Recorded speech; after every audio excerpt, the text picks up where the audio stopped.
வருகின்ற ஆகஸ்ட் 2ஆம் தேதி நான் லண்டனில் இசையமைத்த அந்த இசை நிகழ்ச்சியை அதே ஆர்கெஸ்ட்ரா, லண்டன் ராயல் ஃபிலமானிக் ஆர்கெஸ்ட்ராவே இங்கே வந்து தமிழக மக்களுக்கு, என்னுடைய மக்களுக்கு, என்னுடைய நாட்டு மக்களுக்கு அவர்கள் முன்னால் இசைக்கப் போகிறேன் என்ற நல்ல செய்தியை தெரிவித்துக் கொள்கிறேன்.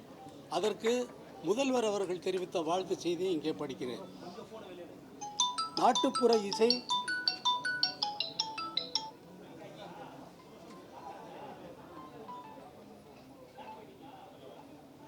தங்களின் சிம்பனி இசை தமிழ்நாட்டில் ஒலிக்கவுள்ள ஆகஸ்ட் 2ஆம் நாளுக்காக கோடிக்கணக்கான ரசிகர்களில் ஒருவனாக நானும் காத்திருக்கிறேன் என்று தமிழக முதல்வர் சொல்லியிருக்கிறார்.